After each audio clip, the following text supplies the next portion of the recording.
Nujabes.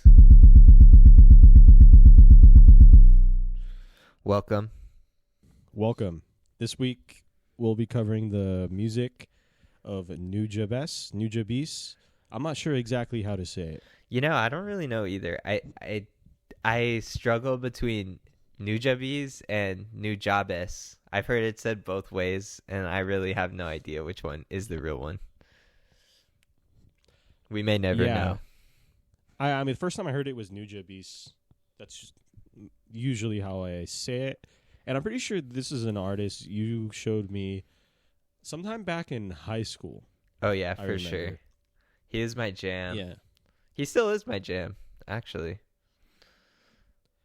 Yeah. I had never gotten, just listening to the music. I remember you guys would kind of play it sometimes.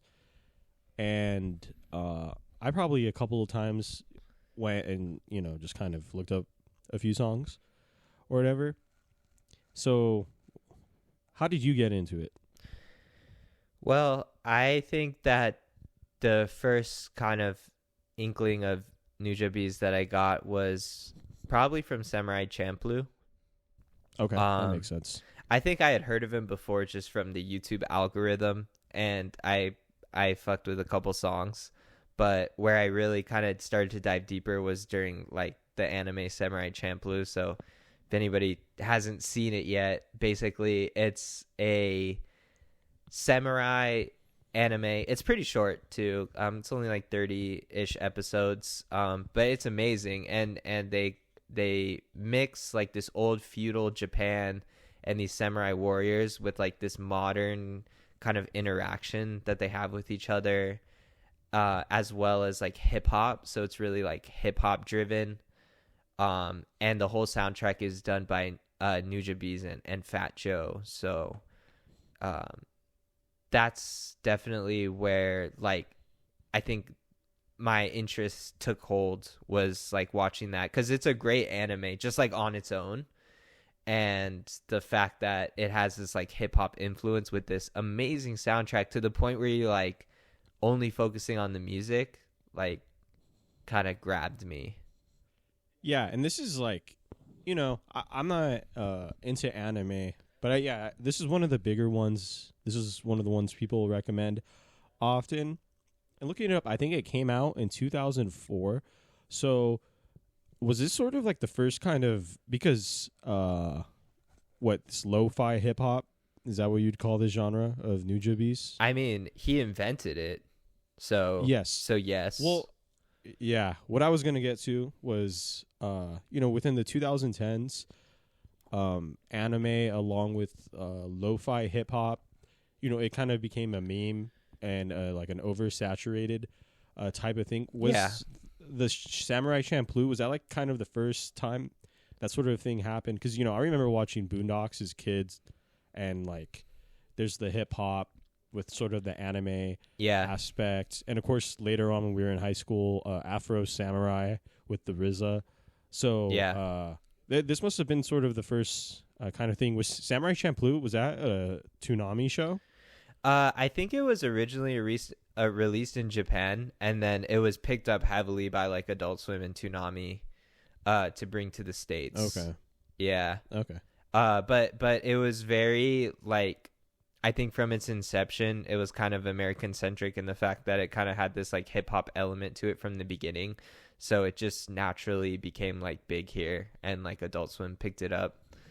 But to go back to what you're saying with like that kind of lo-fi hip hop mixed with like anime, like Japan culture, this is definitely like, I think the focal point of that, really where it started to take off to the point where it is today.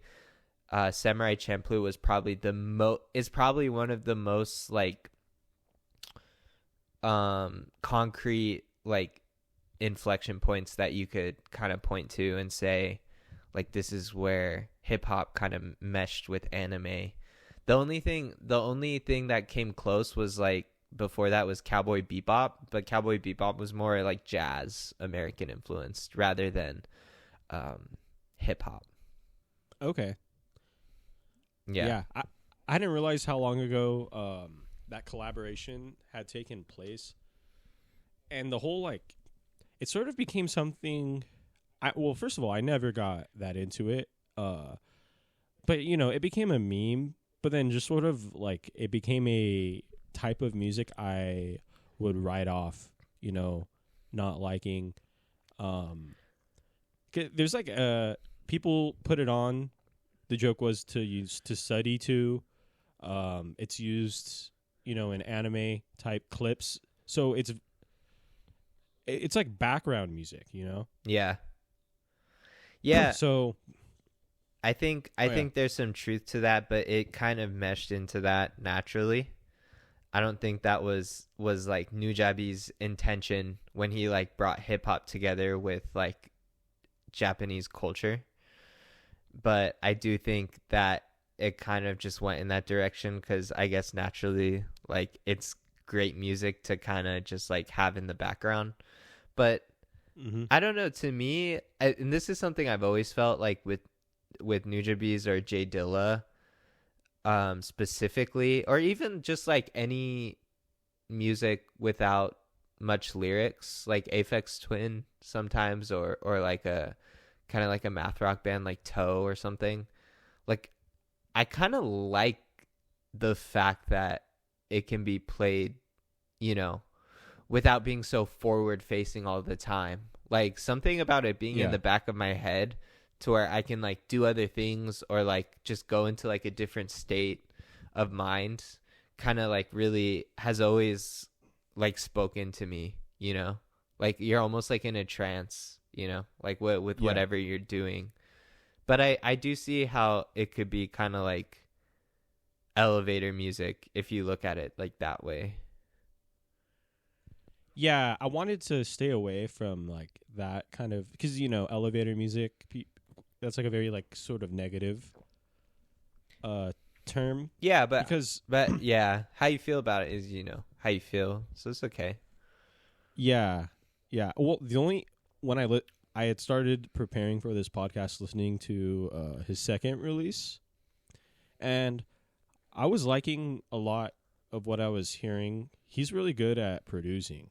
Like, it's pretty nuts that these are, samples kind of put together. It's almost like the songs were written in this fashion. Mm-hmm. And I thought especially with like his selection of drum beats and grooves, as far as like the core of the songs, I thought he was picking out like pretty like creative stuff. It wasn't sort of hack. But then that sort of on the more like hip hoppy songs and loop stuff, it's just so oversaturated now, like in the 2010s, like transition music to like a Casey Neistat video or like any other influencer or like minimalist producers that like aerial view of their what the fuck is that controller called with all the pads on it that you make beats off of, like an MPC.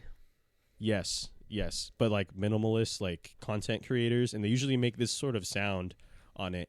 So that was just sort of, it was kind of interesting because how you said, you like music that could sit in the background, but as far as like my own personal taste, I'll like hyper focus on music, and especially music I like, listen to the same song like 1,000 times in like a billion different versions of that song, and then live versions of that song.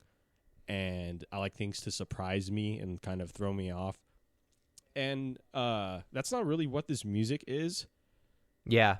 And I went back and listened to that first album, and I had a very different experience about how I was really enjoying all of those compositions and beats. And it felt a lot more exciting to, I don't know what it was. Maybe it was just my mood or something. So I don't know. That's just I don't like think one way or the other about it, but just like the different ways of kind of listening to music and like what the songs mean to you. I thought it was just kind of interesting because this is obviously a pretty like legendary artist, but like for sure, you could kind of throw an album on and it's all pretty good, but like picking out your 3 like favorite songs from this legendary artist and then comparing it to like 3 songs from another legendary artist, like are the songs on the same level? Yeah. So like, yeah. So I don't know. It was just sort of stuff I was thinking about while listening to this music. Well, because I liked it a lot. Yeah. Yeah, it's interesting to get that contrasting opinion, because for me, I love that like transitive state, or however you want to explain it. Yeah, like where you get into kind of a trance, and it's almost like a mantra where it's like keeping kind of going with the same rhythm, but it gives your brain a place to kind of like think about things or not think about anything. In fact, sometimes you're just like vibing, you know, just like in it. And you know, it's interesting to hear that other side of it where like that music like doesn't appeal to you like on its face, so like it can kind of be like difficult for you, because I kind of feel like the opposite sometimes with music where it's like too busy, you know. Sometimes I can feel like, hey, this is like too busy, like I like to me sometimes like that's not what the music that speaks to me is like about, when it's like too busy. I almost like this music to me, if I had to explain it in like any sort of way, would kind of be like a really like warm like soup broth, you know, where it's just like you just kind of like, it just feels like home. It just feels like home, and you kind of just like just like enjoying it, like the warmth of it, you know, being kind of cyclical. And same with Jay Dilla, and they're mentioned a lot in the same breath, you know, for good reason. And I think they can be very comparable in a lot of ways. Yeah, they were born on the same day. Yeah, which is like fucking insane. Crazy. Yeah, like I mean, that's like if Hitler and Stalin were born on the same day. Yeah, basically. But this is the good version. This is the good version. The version that put good in the world. Yeah. But yeah, it's super crazy that they were born on the same day. But yeah, so it's interesting to hear that opinion from you. Yeah, because like all of those things that I say about it, about, you know, it makes me think of like an influencer video, or, you know, that it's all coming off like almost like negative, or I didn't like it, but I liked listening to these 2 albums. The first one more so, and also I think because music changes every so often. So, how do I explain this? So there's 90s hip hop, and that's like, as far as the hip hop influence, that's what it has on here. For so, sure. You know, you have 90s hip hop. Because it's an early 2000s like time period. So, you know, you're going to hear that late 90s sound. Yes. So when things start to change, you know, in the 2000s, a lot of things were happening in the 2000s, but one of the big ones for hip hop was sort of like the Southern sound coming about, and, you know, completely different beats and styles of rapping. So people that make music, and especially hip hop music during that transition time, you could like kind of take the world that you're living in and then progress that sound. Sure. Or a lot of people, I'm sure, like switched it up, you know, to what was hot then, and then all of a sudden it's not hot, and then the decade after that, the progression you made off of the 90s stuff is now what's hot and most popular. So it's just kind of interesting.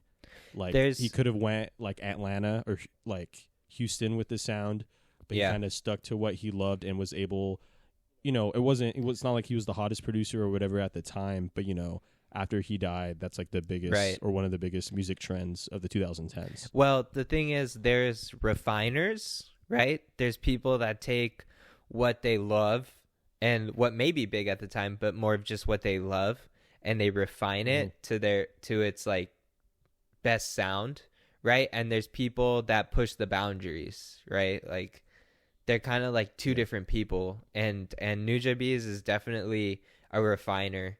And, you know, in some ways, like, his love of music, like his love of old music, pushed the genre forward, like in a kind of like interesting way. Yeah. But it was definitely, you can, when you hear his music, you know, you can definitely tell that it was all from passion. It wasn't about pushing the boundaries of what was possible. It was about just making the best track, you know, possible. And to me, that is really like respectable, you know, like it's really respectable to just like, you know, work on your craft to a level, you know, that can be so good on its own. Yeah, respectable. And I mean, especially for me, like just like as far as his love for music, and I was into the microphone. Owning a record store, Yeah. you know, and just being a music, you know, nerd, you know, that kind of reading that kind of made me want to, well, it just made him sort of like relatable, like just some dude that's just obsessed with music. And you know, he uses a lot of like pretty crazy stuff and like elements, but he blends them, like he blends them so well. Yeah.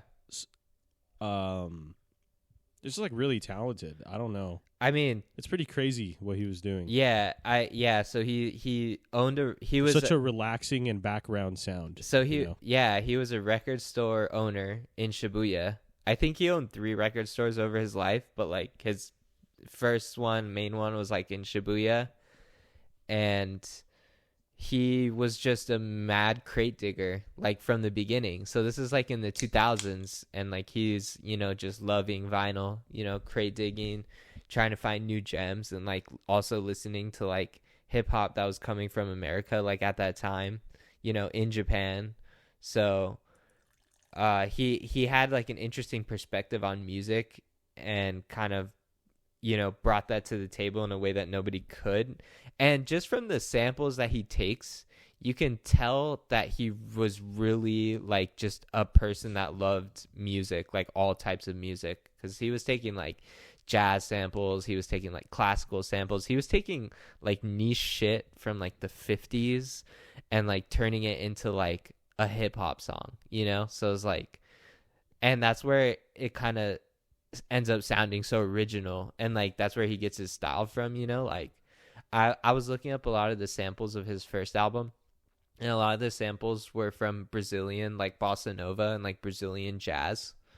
And There's some crazy guitar shit. yeah, so a lot of those guitar parts are from Brazil, you know, from Brazilian bossa nova players. And so he was able to find these old fucking records that you can't even like find anymore. Like they were just found like from him, you know, just like taking time and like crate digging, and they're kind of lost in time. And then he kind of just like turned it into like a hip hop song. So that to me is like so cool. And it's something that Jay Dilla does too, where like if you look up their samples, like they're always of like the most weirdest shit. Like they're always of some shit that like you never heard of before. Somebody that made one single and then died, and then like their name was just lost in time, but like yet, you know, and not to mention the sample sounds completely different, you know, and they could take it and turn it into like something that sounds like they heard that in their head, you know, we're able to transfer that to, you know, the record. So it's a cool art form. It's really cool to see somebody do it on this level. Yeah, as far as like getting into, I would see it as only a benefit as far as finding records to sample that aren't heard. Because one, you're turning it into something else, and as far as a personal thing, when I hear like beats made out of records, I know there's something I don't like about it. Because especially if it's a song I already like, I'd rather just hear like that melody like finished, unless it's like an amazing beat. But like if you could, you know, make a beat out of just like records I've never heard before, all the better. Yeah, something about like making samples out of stuff that you've heard before, like that you can recognize. For me, it's like unsettling. I don't know, like something about it. It's like uncanny. It's like I know this song, but like it's different. Yeah, but something about, hearing like every breath you take. I heard that what was it? Like P Diddy has has to pay Sting like $5,000 every day. And when I hear that song, like it doesn't even sound that good. Like something about using every breath you take on like a different song, like it just I don't know, just doesn't sound right to me. But yeah, that's basically my take on samples that don't have any sort of or that here, I'm going to pause it and pee. All right. So anyways, samples. Yeah, so that P Diddy song. Yes. P Diddy song. Yeah, that's a very good example of what made me hate sampled music when I was young.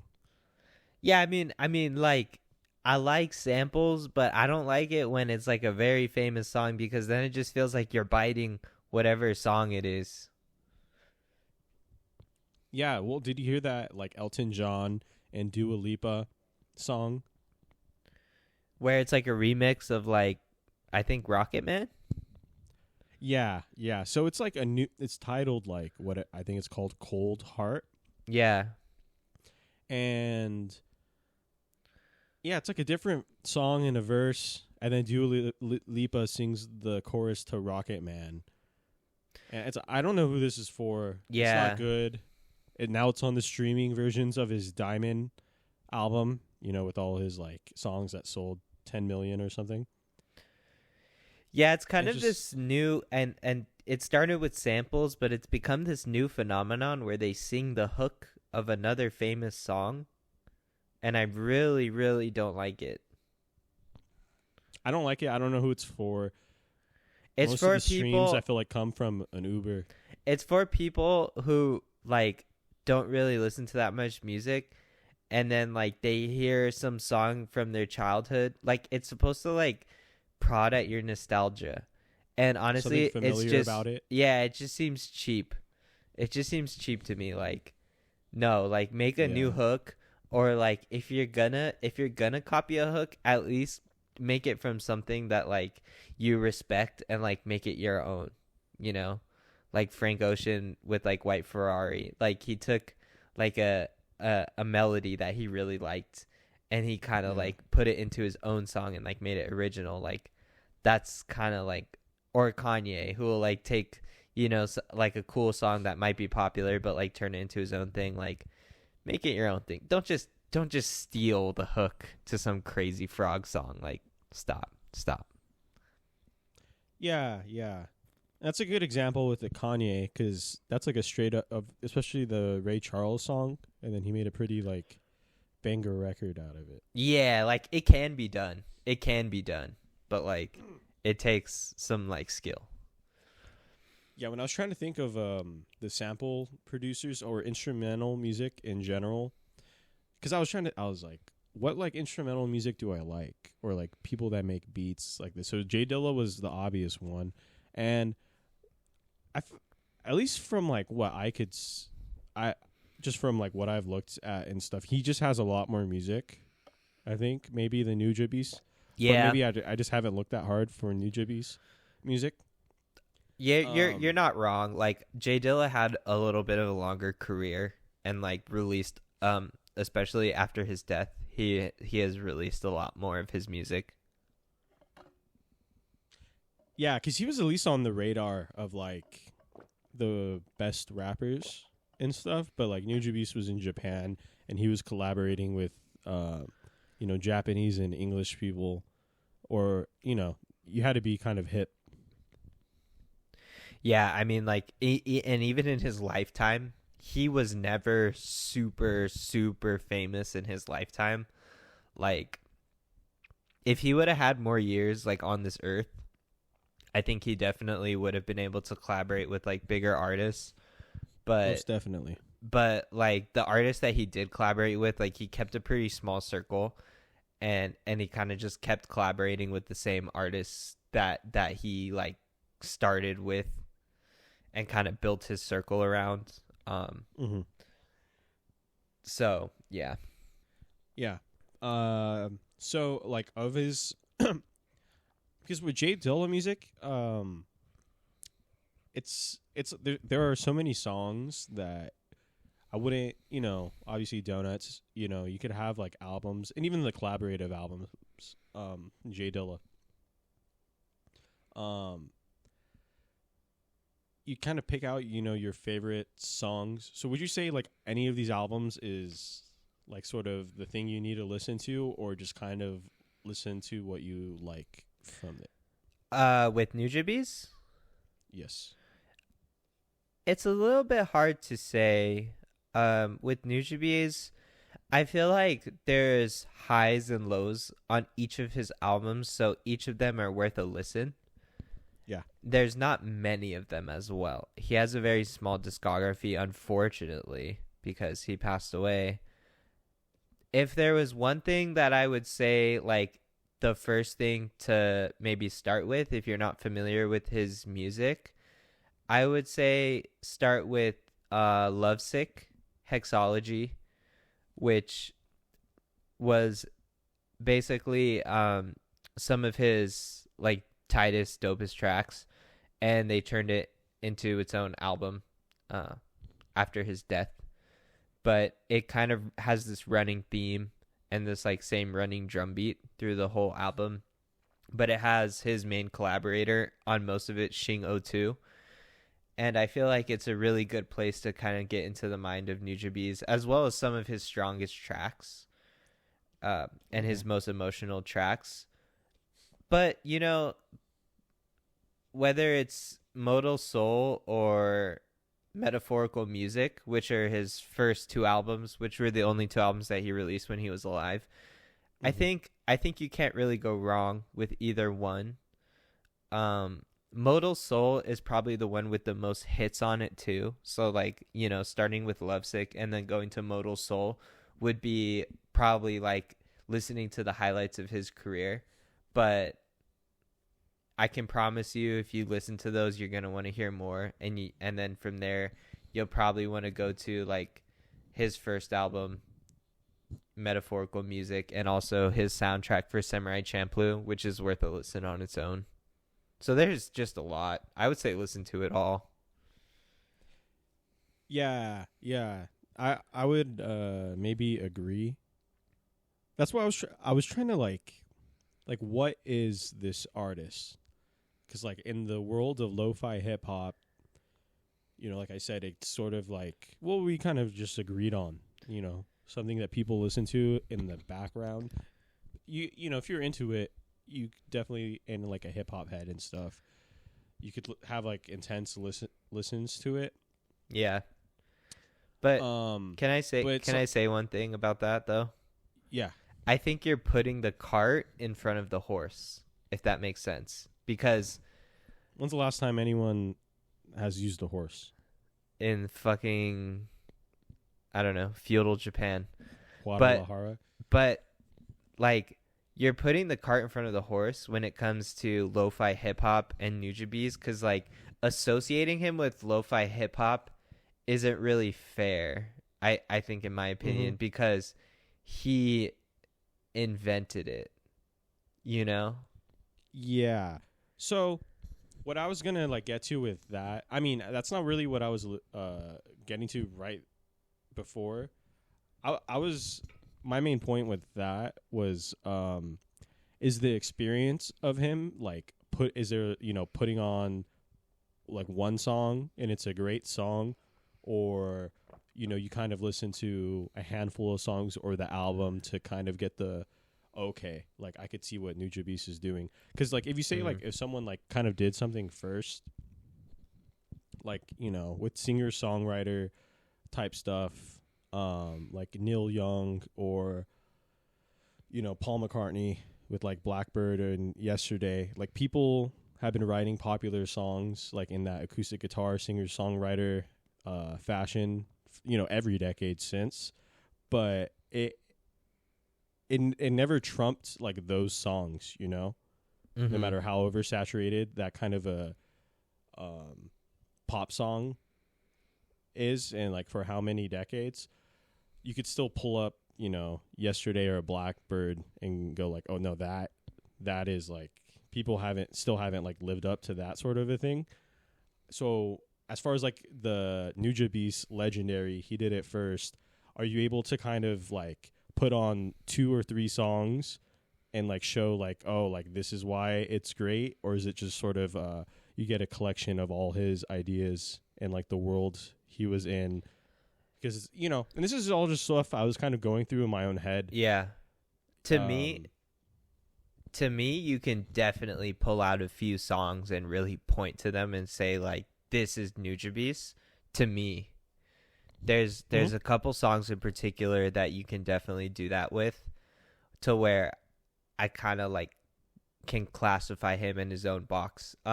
Like if I had to kind of make the differentiation between like lo-fi hip hop that you kind of hear today that you might say is kind of repetitive and Nujabes, lo-fi hip hop is very straightforward in its elements. You have a hip hop drum that's kind of like a J Dilla kind of swung thing. And then you might have like a classical guitar. And then you might have like some deep kind of bass just like holding it down. Am I kind of correct in that kind of breakdown of it? Maybe there's I think so. Yeah. With pianos, maybe. And where I would differentiate Nujabes from that and why it kind of spawned off of him, because that was elements of his music, but I would say that his elements are more really hip hop based. So it wasn't as much swung on the hip hop side of things. That hip hop swing with the drums is more of a J Dilla thing. Nujabes is more straight with his drums. What makes Nujabes kind of like special, or kind of turns Nujabes into Nujabes, if you want to say that, is he was able to take classical samples, bossa nova samples, very old jazz samples, and meld them with this kind of ethereal Japanese type of layer to it. And being able to take things like bossa nova and hip hop and like mesh them into, you know, its own category makes him stand out past just lo-fi hip hop to me. And what differentiates him is he was more interested like in the serious kind of like jazz and like bossa nova and like classical type of music, you know, and so that gives it a deeper element than just like, okay, I have hip hop drums and they're swung, and now I have to have like a chill guitar playing like seventh chords. Like that's what kind of takes Nujabes like past that. Compared to like the 2010 resurgence of whatever I heard of lo-fi hip hop, I completely agree. But like using the jazz or like bossa nova, I don't think that was something like unique to him as a producer or like a hip hop producer of that time. You know, lots of like hip hop producers go, you know, insane, like create, you know, getting anything they could get their hands on. So I'm sure they would have like somewhat of like a similar grasp of like, or like reach of records, you know, to them, like 90s and 2000s hip hop producers. But that, you know, that's still not saying that they you know, just made the same thing as Nujabes. Nujabes, I mean, just from, you know, what I'm hearing, he's just like, it's almost, there's like sampled records you could hear, and then there's like obvious, you know, it sounds kind of sampled. And, you know, his records very much do sound like samples too, but I don't know, like everything, like the instruments and like layers, it like I said, I think I said it earlier, it's almost like they were like written together or like made for the record and stuff. So that's what I hear, like as far as like uniqueness with him, is just like that like smoothness with the blend. Yeah. As far as I could never really tell, you know, if they're taking something from, I guess you could kind of tell with drums, like rhythmically, I guess like if it would be more of like American or African or Brazilian. Mm-hmm.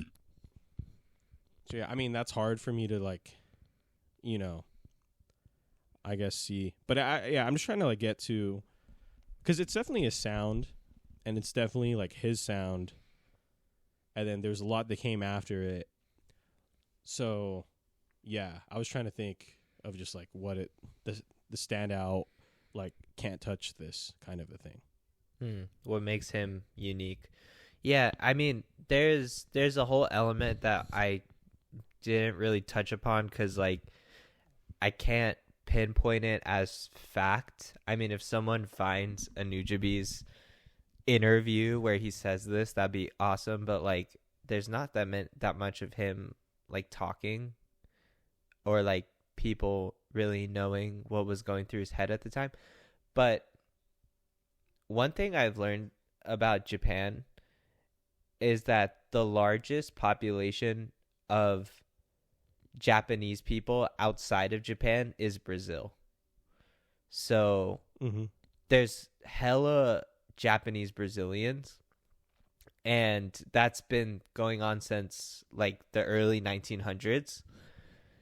So I think that when I listen to especially his first album and I look up a lot of the samples, there are a lot of Brazilian artists. And it's something that I've heard a lot in Japanese music, where it's very like influenced by Brazil. Yeah, that's their big crossover kind of a thing. Yeah, it's like their big crossover. So that's where I would say like is kind of a unique point with like Nujabes, and where if I had to guess, you know, I would say like a lot of that influence came from, because he does sample a lot of like Brazilian bossa nova stuff, and like I would say that it was kind of from that mix of Brazil and Japan that like not a ton of people know about. But yeah, so it was a more like of a cultural thing, because you know that's a lot different as far as approaching music than just finding a random, you know, Brazilian record. Exactly. And being in the States. Like there was a lot of Brazilian records circulating at that time in Japan, which influenced his work, if that makes sense. Yeah. Oh, it makes a lot of sense.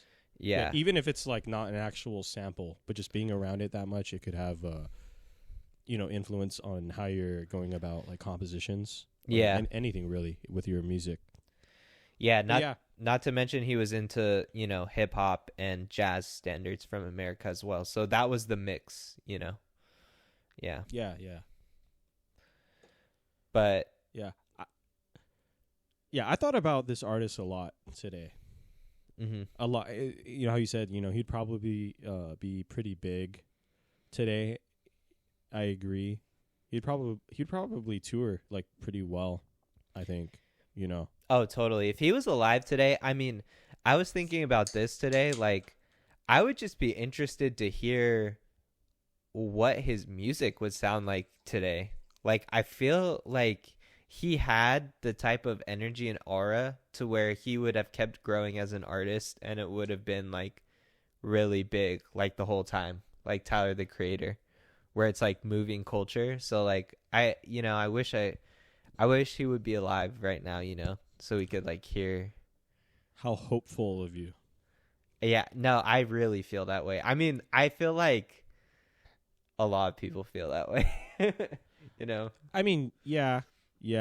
But he died at 36, and usually people don't peak when they're that old. But you know, Death Grip's fucking their whole career has been in their 30s and now early 40s. So who knows, really? Well, I just see it. I see it less as an age thing, and I see more as the trajectory of his career and where he was going sonically. And I felt like with his last stuff, like if you listen to like Spiritual State or like Lovesick 6, which is basically like his last song ever, like it was interesting to hear the direction like he was exploring and like going in. I think it would have been really cool to hear like what he had to say, you know? Yeah. So you're into where he was going to as an artist. Yes, exactly. Like I think it would have been really interesting. Okay. Yeah, I'm just speaking based off of just like other people who aren't him, and you know what kind of happens around that age, and after you've been making music so long, and after like a genre you created becomes popular. I mean, okay, this is just me being negative, but I feel like, you know, it kind of seemed like the timing would have worked out fantastic for the 2010s, and anime and like Asian culture in general, like kind of going a lot more mainstream. So what better thing could you have than Nujabes being alive then? But sometimes when people kind of start something, or they're past their prime, like I could have maybe seen him like getting a lot of like high paying jobs and stuff, but maybe not. And this is just me completely talking out of my ass about somebody, like none of this is real, but like like he was the first to do it. He has the name. But usually what kind of happens, like once everyone kind of comes around to them, they start getting like the bigger checks and stuff, and they're a bit older, and the music and stuff just like isn't like up to par. It's like when they give somebody an Oscar like years after they really deserved it, or like their best movie. You know what I'm saying? Yeah, totally. Call me hopeful, but I wouldn't have thought that of Nujabes because, and this is why, is because he was in love with the game. He is like somebody who just loved music. Somebody like Jay Dilla, or, what's his name from NERD, or like Kendrick. Oh, yeah, Pharrell. Yeah, Pharrell or Kendrick. Somebody who can kind of just like put on the blinders and like just follow the music, So I never, that's the only thing. I mean, and this is obviously all speculation because he died. Rest in peace. Yeah. But like, is like Nujabes fan fiction. Yeah, exactly. Yeah. Make an anime about this if Nujabes was alive. Yeah. But yeah, so I mean, we haven't even jumped into any of the songs yet. We should probably like jump into a few. Maybe we can just start like Wait. Yes. I was going to start the biggest one, and the only one that like I was like I've heard this song a lot was the first one, Feather. Okay. Yeah, sure. Which is like that's probably the most of like what the genre like ended up sounding like later.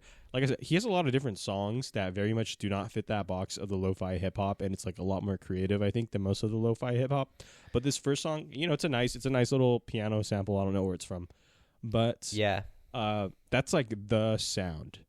Yeah, definitely. That is like the YouTube content creator, like send me a beat, like that's kind of what they want. Well, Feather is like the quintessential Nujabes song, I think. Like, and I'm not saying it's like his number one song, but it's definitely in the top like 5, 10, and it's an amazing song, but it is like, if somebody were to point to one song, like, okay, show me what Nujabes is, like this one would be it for sure. Cause like, it's got that like really airy light piano kind of playing like a little bit classically. And then it's got like a really deep hip hop, and then like a nice like rap feature. And like, it's just super catchy. I mean, like, it's so catchy. And like the thing that you said about the lo-fi hip hop, or like the fact that it's like kind of background music now, or like, playing in like YouTube videos and stuff, like you have to realize like it was because of this. Like it wasn't because like that was popular at the time and like he was trying to make something that sounded cool. It was like this guy just like followed his heart and like what he thought, and followed his ears, what he thought sounded good. And like a lot of people have like thought that also sounds good, and so they copy it. Yeah, most definitely. The main thing that was like that I was going to say, or what I was trying to say earlier, is that within the past 5 to 7 years, if you take like the 5 best kind of your favorite lo-fi hip hop beats, and then compared it to like this, would it be as comparable as taking like 5 of the best like singer-songwriter songs and then throwing it up against Blackbird? Oh yeah, I would say so Is it for like sure. that much Yeah. more obvious? Yeah, definitely. Really? Definitely. Yeah, there's so much more depth in like what, Nujabes was doing in like authenticity. And like it's the same with like Blackbird. I mean like it's hard to compare anything to the Beatles and Paul McCartney. Yeah, But maybe yeah, I not. would say if you took some random song from some guy that just came out in Nashville trying to fucking make a check, No, no, no, like no, not that. I mean, like, as far as like, it would have to be like something actually good like that is like hell, not like some random guy. hell, if you even took like Oasis or something and like compared it against, yeah, I would say it's probably on the same level as taking a random like lo-fi hip hop and like comparing it against Feather. Like Feather is like the reason why that all was like created, you know? Yeah. Okay. Yeah, I could see that, and it definitely like sounds like it. When I was listening to it, I was like, "Dang, I know this song pretty well." Yeah. Yeah, it's one of Um, those ones you could just listen to on repeat and just not really get sick of it. yeah, yeah. Okay. Uh, Another song that was like pretty chill that I liked was "Flowers." Okay. Yeah, Yeah, later on the album. that's a really cool song. Yeah. It's, you know, I mean, it's nice. All the songs are like nice. Mhm. Yeah, that one has really cool samples. I mean, all of his songs have really cool samples, but I really like the way that the vocals mesh with the piano in that song Flowers, like for sure. Mm-hmm. It's just badass. But there's Yeah, there's so much there. So that's especially because. Oh, sorry. I was just gonna say this is the second album that he released, Model Soul, right? Yes. Yeah. Mm-hmm. Which is like what that's the magnum opus. That's what people say. Yeah, yeah, I liked the first one more, I think, but yeah, this is the big one. yeah. This is definitely the big one. I like Ordinary Joe. I feel like I don't know if I would go as far as to say it divides people, but I would No, say that's the one that got me into more of this album. Was that yeah, song. yeah. That song's really cool. Like the way that the drums kind of are like flowing, but it still has like a four on the floor like bass, kind of like gives it a really interesting energy. It's almost Mhm. like it's almost like it shouldn't sound good because it's like so offbeat, but like he like samples it in such a way that it like sounds really like on beat and kind of like flows really interestingly. So it's something that like only an expert could do, I feel like. Yeah, I'm not sure even like what gear he was using. It's just so crazy because He was using a lot of this- vintage gear, like random shit, like Yamahas and like MPCs and stuff. oh, dude, that's what you. I mean, it was before the internet. Yeah, it was So all he's just like making- analog. Yeah, he's just making like this, half new, half inspired genre of music. With whatever you could get your hands on. Yeah, for sure. But yeah, so we wanted to kind of cover the whole thing. I didn't really get to listen to the Samurai Champloo Mm. stuff. So is that more just like are there like tracks, or is it just sort of like the ambiance it has? Like should I just listen to that, or should I watch the anime and hear it that way? So I would say that there's 3 tracks that you could point to and say like these are actually like amazing like Nujabes songs that hold up against any of his discography. And number 1 is Battle Cry. So that's the opener to the anime. Mm-hmm. So you'll hear it like at the beginning of every episode, and you can literally like it's a no skip like intro. Like it's fucking sick. Okay. But that's a song that holds up with his discography extremely well. And then there's Aryan Dance, which was one like in the middle of the anime. And that one is as famous, as some of his most famous work. It's definitely like one of his biggest songs, and it came just from this soundtrack. And it's a beautiful song. And then there's one called Shiki no Ida. I probably butchered that pronunciation, but basically that's the end credits. And it's the beat from his song Beat Laments the World, which was on his first album, but he has like a Japanese singer singing over it and turns it into like more of almost like a hip hop like pop song. And that one is also like really memorable in his discography. And everything in between is like sick as hell. Like everything in between is like perfect textures and layers. And he has that kind of like Johnny Greenwood quality to it, where it's like he's like a soundtrack writer, It's like it like matches with the anime really well. So I would say like the soundtrack, damn dude, holy shit. Okay. So yeah, I would say that the soundtrack on its own deserves a listen, and then watch the anime, but just because the anime is really fucking good and you can see the way he kind of blends in with it. And it's just it's my favorite anime, and I'm not like the biggest anime fan, like, to be honest, like, because I think they get drawn out and they go too long, and they can kind of have a lot of like kawaii like moments that I just don't really understand. But like this one doesn't really have that. It's only 30 episodes and it's actually very badass. Hold on. Pause. All right. So I just want to name off some songs that I think are really cool from his discography, because we're kind of like wrapping it up here. Okay, so for metaphorical music, I would say like ones that you gotta check out: Blessing It, Lady Brown, Kumomi, Beat Laments the World, and Think Different, A Day by Atmosphere Supreme, Summer Gypsy, The Final View. I don't know if that helped because I just list them off, but if you're out there listening, fucking check those ones out, at least.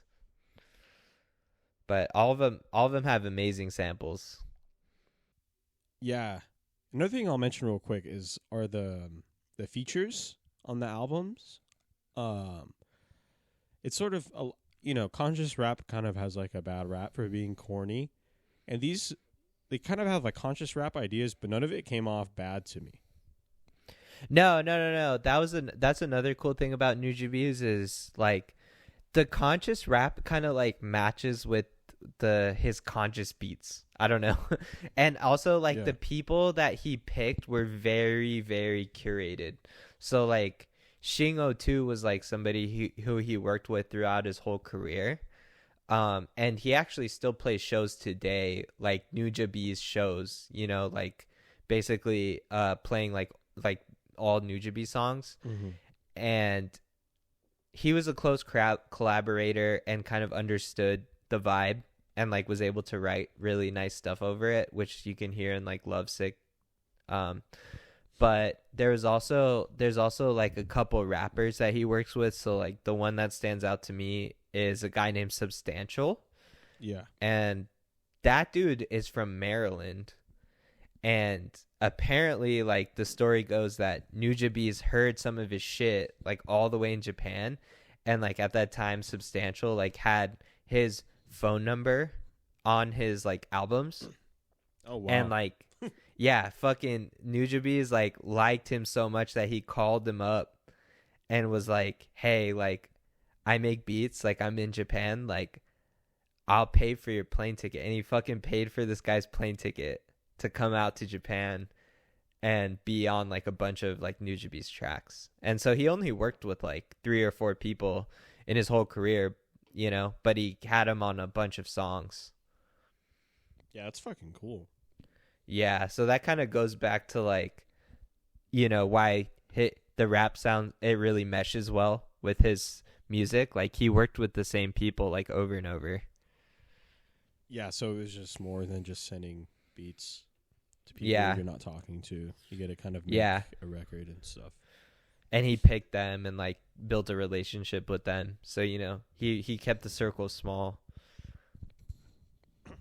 Yeah, what a cool time to have been like doing that stuff, because the world was like connected, but not too connected. Like you could have a cell phone and like call somebody, but you had a razor. You didn't like follow them on Instagram. Yeah, along with 1,000 other people asking them to rap on their beats. Yeah, exactly. It was very curated. So, yeah. The lyrics that they write are super sick. Like over the beats, like it doesn't really come off as like, I don't know, like hack or weird. Like it just sounds cool. Doesn't come off. Yeah. Yeah. I know, like for like conscious rap, do you think it's like more of like they're doing conscious rap because it's like what they believe and want, or is it because like they don't like have a lot of money? Because I feel like conscious rap, well, like most rap, it's very like whatever, like alpha, like braggadocious. Yeah. You're like, you make a lot of money and spend it fast. Conscious rap's definitely like a little bit of an antithesis to that. Yeah. So do you do that because like you're broke and couldn't make money? Because if you're broke, you can't really have that attitude. I mean, people like Common are like rich, but then like when they conscious rap, it's almost like a little out of touch because they're like celebrities. I don't know. Well, conscious rap and stuff. It's a hard thing to toe the line. Like I feel like the perfect person to toe the line for that is like Nas or like Kendrick. They're like, yeah, I'm rich, but like, they're like, yeah, I'm rich, but like money doesn't solve everything, like, but Common's like, oh, we should feed everyone in the world, but yeah, I'm a millionaire. So I don't know. Yeah. Well, when you think of like 2000s and, underground hip hop and like, very, like talented rappers, but like they never really broke into the mainstream, and they're probably not making, all these people that are on all these like random, underground hip hop songs, like they have to be working at like Wells Fargo now, Oh, I mean, I know just the people from Nujabes, like they did not have a huge career. Yeah. Like they were just like good at rapping at the time. Like if you look them up, rapping. Yeah, if you look them up, their discographies aren't long, and they're definitely like doing other things. Yeah. Except for Shingo too. He's probably like the biggest one.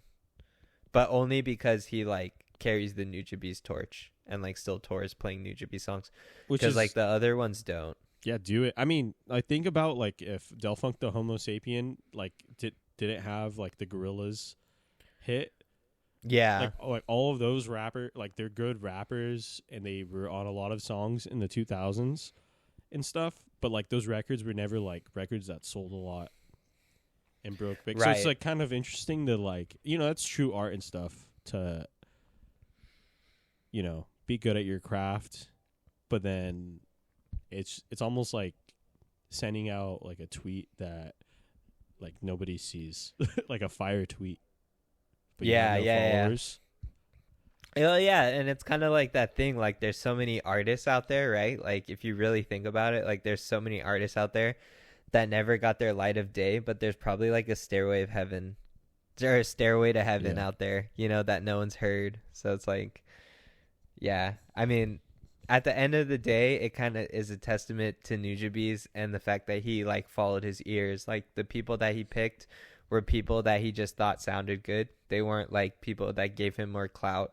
They weren't like people that like brought him into this new circle of like musicians. Like they were just literally people that he thought would sound really good on his track, and like that's badass. Yeah, that's like the best way to go about, doing stuff. For sure. One, because it's very natural, and two, like you're not having to pay a lot of money to get a name.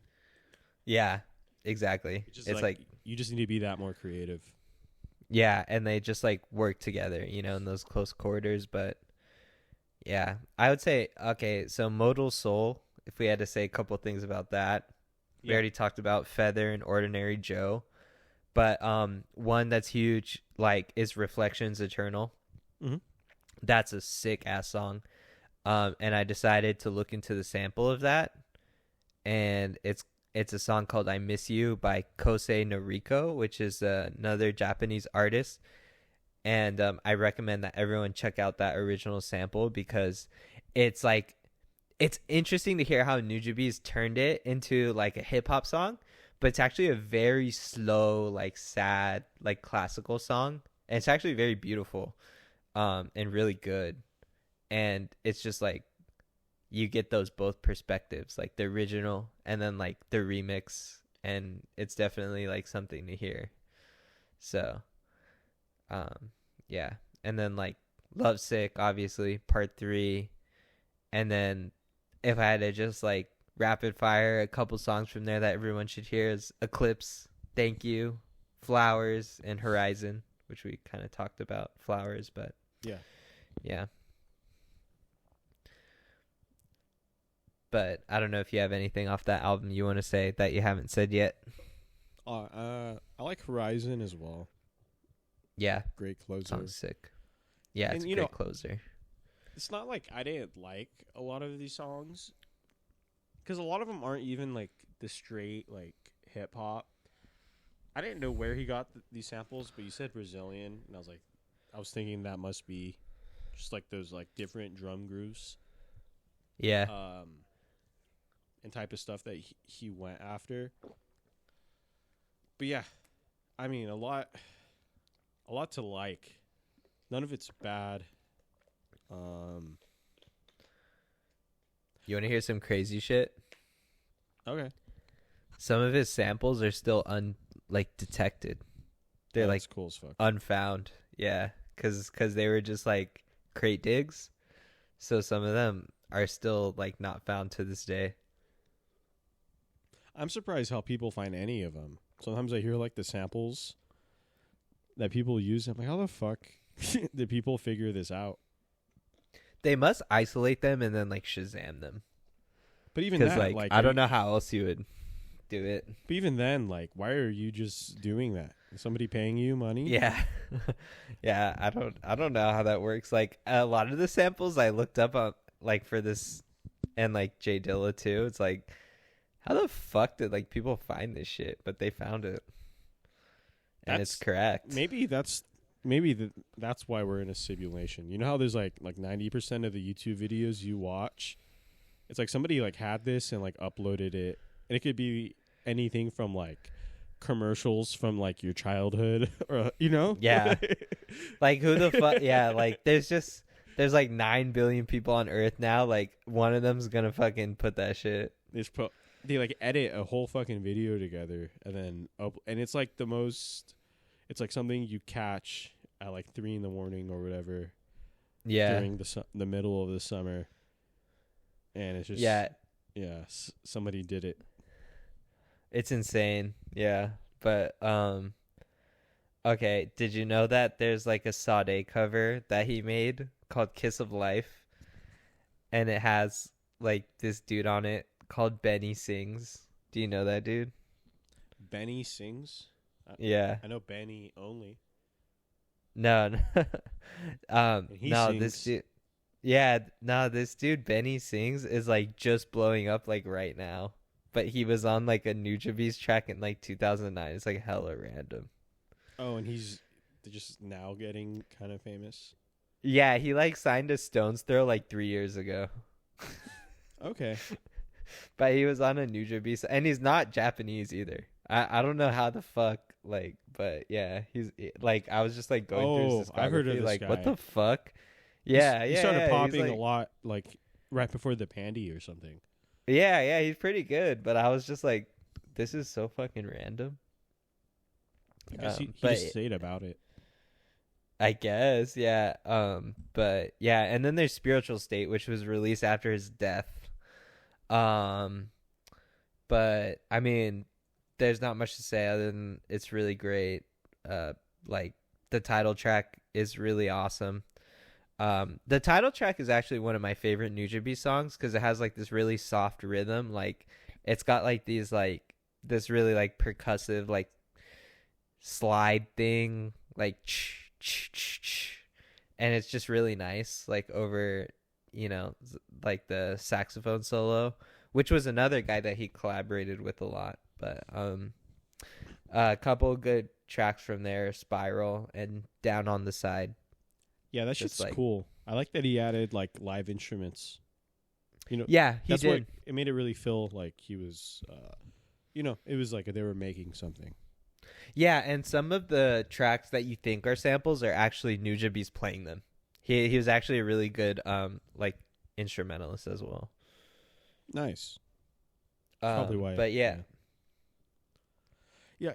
Yeah. Nothing about like his music seems simplistic to me. Like how, like a lo-fi, like typical beat would be. That's the thing that kept me listening and like attracted. Like the drums were really big. I say, as far as like keeping me interested.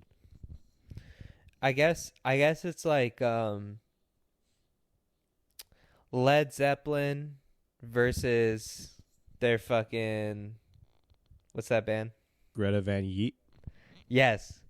Okay, it's like Led Zeppelin versus Greta Van Fleet, right? Like Led Zeppelin, they were just going ham. Like they had nothing to copy, right? Like, Yeah. but Greta Van Fleet, like they have something to copy, so they end up getting boxed in. But like, with Nujabes, like he wasn't copying anything. He was just like pulling off cool samples that he thought sounded good. So yeah, it comes off as interesting. Yeah. I might have just been thinking about the whole thing too much and going into a whole, because I was like, all right, like it's used, people really like it with anime. So it's like soundtracks. So then I was thinking like of that 3 best songs compared to like a John Williams like best, but it's not really the same because John Williams, he writes like while watching the movie, and I don't know if that's how like Nujabes composed those beats for us. Like I don't know if he was watching the clips or dailies or whatever from Samurai Champloo and then composing to that. Something. Mm-hmm. Yeah, I think what I'm just trying to say is that I was thinking about it way too much. And we'll never know what he was thinking because, to be honest, He gone. like, yeah, like he didn't do that many interviews and then he died. Okay, you want to hear something crazy though? The last fact I'll end off with. The last crazy fact. Then we'll go down. This is the last crazy fact actually. So when he passed away, shortly after, they found his last song on his phone. Ooh. and it's Lovesick 6, the last song. Yeah. So it's called Lovesick Grand Finale, and it's really eerie because it has this like really angelic like sound to it. And like if you listen to it and like realize that was the last song that he made that was on his phone when he died, it's like it gives you like chills. You're like, fuck, because like it's this very like heavenly like type song, and like even out of all the Lovesick songs, like it really stands out as more of like the ethereal one, and it's just like wild. Yeah. It's like seeing those clips of Norm Macdonald talking about death, and nobody knew that he was dying of cancer. Yeah, exactly. But like, not even like Nujabes knew he was like gonna die because it was like very sudden. Oh So yeah, that's true. it's like crazy. And then the fact that he was born as on the same day as Jay Dilla is like, I don't know. There's just like, It'd be like if Stalin and Hitler. You know. yeah, there's just a lot about him and Jay Dilla that are very like spiritual. It's like cool. I'm not a very spiritual person, but they definitely like get deep in there. Um, okay, last thing is, did you see that video of Flea talking about Jay Dilla? I think it's like recent. Nah. Dude, I have to send it to you. He's like talking about Jay Dilla, and it's like the amoeba, like what's in my bag, Mm-hmm. and he starts fucking crying. Cause he's like I love him like so much. He's like he just like there's certain artists out there that just know how to like speak to you, and then he like starts fucking crying. Nice. It was badass. Yeah, But that's that. Another thing about that band, whatever you think of their music, they're like fans first of music. I think Flea and John Frusciante during the pandemic had like a radio show where they just talked about like punk records for like from like the 70s and just like oh yeah, went into that. But yeah, I'll check that out. It's an amoeba. What's in my bag? I think so. If I find the clip, I'll send it to you because it was like an isolated clip. But I was pretty sure they were interviewing him from Amoeba. What's in my bag, and it was like a recent one. Dude, you should watch. I mean, I don't know what I thought about it. Do you know who Michael Shannon is? He's the actor. He's an actor.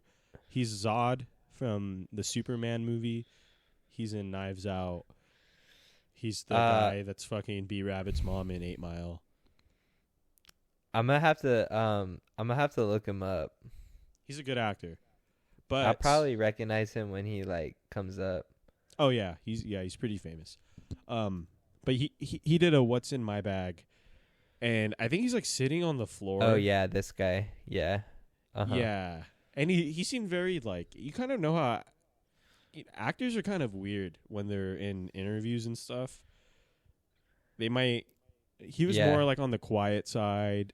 You know, he seems like fine enough and stuff, but he's like going through like Brian Eno records. He's like, I just had a baby and I wanted to get something like, you know, nice or whatever. And he's like picking out like Brian Eno stuff, which is all pretty like experimental and abstract. Yeah, I feel like that's fire baby music. Like I want my baby to listen to Brian Eno. He's gonna become like a big brained motherfucker. That's what you could hope, but it might make him like the fucking weird person. That's like, true. It might make him autistic. yeah. Like, we could talk about that more. Like thinking back, maybe this won't make the podcast. I'll get into that after the podcast. Well, yeah. you cut it out by saying that, but yeah. Oh, should I cut it? No, it's fine. Just keep going. Oh, yeah, because I don't know, people. You could like try to make like your kids like a certain way, but there's like almost something in the universe that like won't let that happen. You know, like the guy that wants his son just to be like, you know, he wanted to be a baseball player, but then his son likes dancing or something. Yeah, if you feed your kid Brian Eno music, he's gonna like grow up and listen to like black metal. No, dude, not even that, because that's so cool. He's gonna like Katy Perry, like something like Migos. So, no, not even that. He's gonna be like a Katy Perry fan, like something that you can't even like wrap your head around. Like, oh, like why do you even like that? How the fuck did you get here? But you know what? You're here, and I accept you, son. Yeah. Maybe not even music. They just, I don't know. But anyway, Beautiful. Nujabes, any closing thoughts? He's the best. Rip. And any final thoughts from you? Just so fucking weird that like how things go. You know, he died, and then the music that like he pioneered became, you know, him and Jay Dilla both. You know, they died, and then it just what they did became so popular, especially because Fucking they lives didn't like. on. Because if you think about like people who've died, like young musicians like Brad from Sublime or something, or like Kurt Cobain, like they didn't die like from like fucking up too much from like drugs or something. One was like a car accident, and I think Jay Dilla had a disease. Yeah, he was like anemic or some shit. It's fucking just tragic. Yeah. Rest in peace. Life is tragic. Their music will live on. They're spiritual beings. Yes. All right. Signing off. All right, bye everybody.